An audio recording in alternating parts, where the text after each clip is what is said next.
Right. Hey guys, so today we're going to talk about using dialogue. So, my keen and clever creators, today we will practice writing dialogue. Then we will have some time to work on our narratives. It's a day for originality, for you to be able to express yourself and express your characters in your narrative by using dialogue to do so. So, dialogue, who needs that? What is it? Dialogue is when you have your characters talking to each other. Words that come out of the character's mouth or noises plus a speaker tag equals dialogue. By speaker tag, I mean you're telling who is speaking and how they speak. So I could say, "Stop it," yelled Jimmy. Yelled how it was spoken. Jimmy, who spoke. Yelled Jimmy is the speaker tag. So, a little bit of history. I found this very fascinating because before teaching this lesson, I didn't know this. Quotation marks actually began in ancient texts as lips, but they turned the lips on their side. Early writers wanted a way to show when the words they were writing had been spoken by somebody else. So they used two carved marks to represent the lips of the speaker. One lip was put at the beginning of the quote, and a second lip was put at the end. And over time, those two curved marks evolved into a tiny set of double lips that are our quotation marks that we use today. Pretty neat, huh? So, what do you notice about the story? There is a basketball game. He passed the ball, he scored a basket, the game ended. We have a beginning, we have a middle, we have an end, but it's not really an exciting story. What if we told the same story in a comic strip? Let me move myself up here so you can see at the bottom. Go ahead and take the shot, kid. Take it. I will. Boom. Nab. Poof. Bzzz. Changed my mind. This story is better. How do we make that happen? How is this story, that is the same events as the story we read on the slide before, better?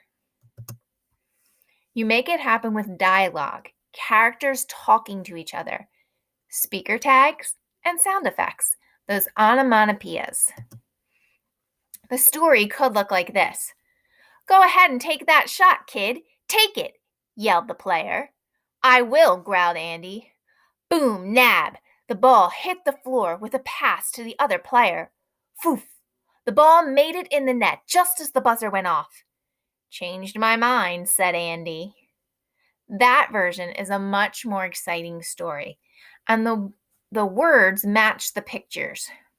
Here, where you see yelled the player, that would be our speaker tag. Who spoke? How did they speak? Down here, said Andy is our speaker tag. Who spoke? How did they speak? So here are some guidelines for when you're using dialogue. You need to enter a new paragraph and hit that tab key to indent whenever a different person is speaking. You need to use quotation marks at the start and end of the words that come out of the character's mouth. Think of a bubble in a comic. Anything that would be in a speech bubble is what should be between your quotation marks, those lips. Punctuation marks are placed inside the quotation marks. No way, shouted Harry. You see that exclamation point is inside the quotation. Write a speaker tag to let the reader know how the character spoke. You can also tell the action during speaking in the tag. Ah, Karen screamed. I'm not sure, he whispered, his face turning red. So here's my speaker tag. He whispered tells me who and how, but I also showed mood there. That's a great sentence. Separate the speaker tag from the dialogue with a comma, question mark, or exclamation point. She's happy, shared Gwen. So here, she's happy has the that off the screen, has the comma before I wrote shares Gwen. Up here, there's a comma after sure before he whispered. In these two, I use exclamation points. So if you're not using a question mark or an exclamation mark, then you need to use a comma. So these are some things to remember when punctuating your dialogue. Okay, I'm bored, said Clara. Let's go shopping. A period comes after Clara because that's the end of the complete sentence. So we used the comma in the quotations, but we still used our period at the end of this sentence. At the end of this sentence, our period needed to be inside the quotation marks. Oh yeah, joked Keith. I'd just love to get a new dress. A comma comes after Keith because we didn't have a complete sentence. We're following with a complete sentence. So we're continuing our sentence. Oh yeah, comma, joked Keith. He's not done talking yet, comma. I'd just love to get a new dress, period, inside the quotation marks. So if you're going to put your speaker tag in the middle of the quote, you're going to have two commas, one before the speaker tag and one at the end of the speaker tag.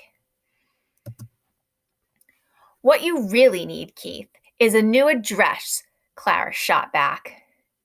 The exclamation point is inside the quotation marks because the quotation is an exclamation. So we didn't need to use a comma there. Middle school has been good to him, thought Emma. He was smiling and laughing with his friends again. He seemed happy. Had he forgotten? No quotation marks are used for thoughts. We call thoughts internal dialogue because it's a conversation that's happening in your mind. But only external dialogue, things that would be in a speech bubble, use quotation marks. What are you staring at? Jordan asked with a grin. Who is so interesting in that group? Notice that the punctuation is inside the quotation marks. Question mark, quotation, question mark, quotation. Emma paused before she answered, deciding whether or not she could trust her new friend. Turning her head, she replied, No one. Just someone from my old school. No one really. Separate tags with a comma, question mark, or exclamation point. Right here, she replied. We put that comma before we tell what her reply is. So when you're going to put a speaker tag first and then the dialogue, you need that comma after the speaker's tag. My state has the craziest laws, said Jessie. What's wrong in this sentence? Where should our quotation marks be? If you said you should have put the quotation marks at my and laws, you are correct. We would have needed a comma after laws before our speaker tag. In California, you can't set up a mousetrap without a hunting license, she continued. What's missing in this sentence? If you said that you should put a comma after license and then the quotation marks, you would be correct. Once in Boston, you couldn't own a dog over 10 inches high, said Sally. The quotation mark should go in front of once and after high, and we should have a comma after high before our speaker tag. So what? Asked Jessie. You can't peel an orange in a hotel room in California. So what should be in quotes.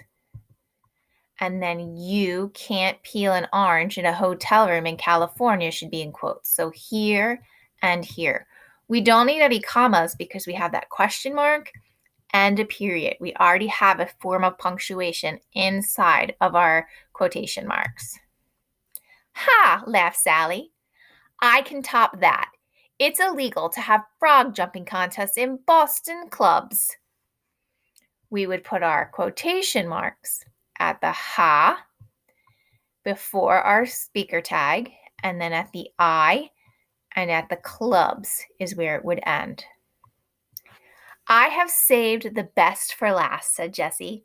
There's a law against swimming on dry land in Santa Ana, California. I have saved the best for last should have our quotation marks with a comma after last before our speaker tag. There's a law against swimming on dry land in Santa Ana, California should also be in quotation marks. Okay, I want to show you a resource that I am going to put in your Google Classroom for you. It's actually going to be 2 different websites.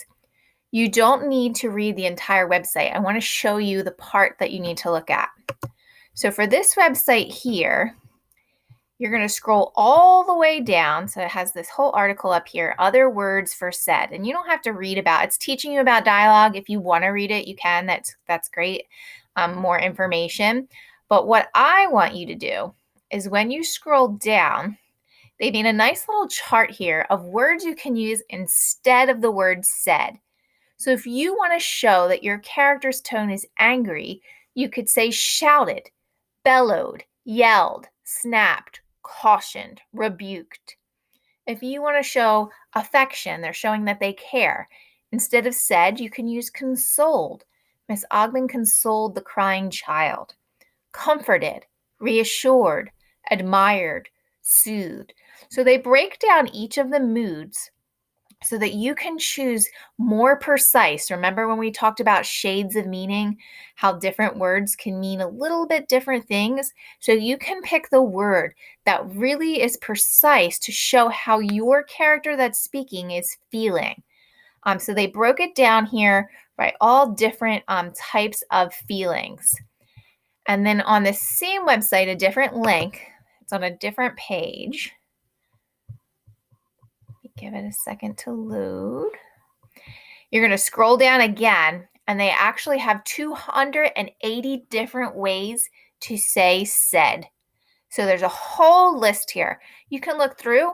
Maybe you want to write in your notebook or in a Google Doc, make your own list of some of the ones that you like that maybe can be your resource. Maybe there's some words on here that you don't know what they mean.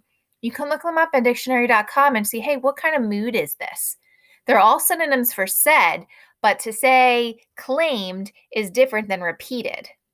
So you want to make sure that you're choosing the right one, that you're not just picking a random word off this list, that it's conveying what you want it to convey. So today, I would like you to go back into a piece that you've already written, see if you have some dialogue in there. Is there a way that you can add more dialogue? And did you use a speaker tag? If you did, check that punctuation. Is it correct? Did you use the word said? Could you use a different word other than said that would make your writing even better? If you are choosing to do that, to go back to a piece today to work on your dialogue, I'm going to ask that you change the color of your font to a different color, not the black, so I can see what new additions or what changes you made. If you don't want to do that, you don't want to revise an old piece, you may start a new personal narrative, but your goal today is still to try and work on incorporating dialogue best you can. Use your dialogue to teach us your character's mood and tone by choosing great speaker tags. I'm really enjoying reading your personal narrative pieces. On Friday, we are going on our virtual field trip, but I'm also going to have a time for Author's Chair. If you want to hop on in and share a piece with the group, that would be awesome. It's not required, but I would love for you to do that if you're ready to share a piece that you think you're finished working on, or even if you want us to just kind of listen to a piece that you started working on that you're going to continue to revise to make better. All right, have a great day, guys. I'll talk to you later.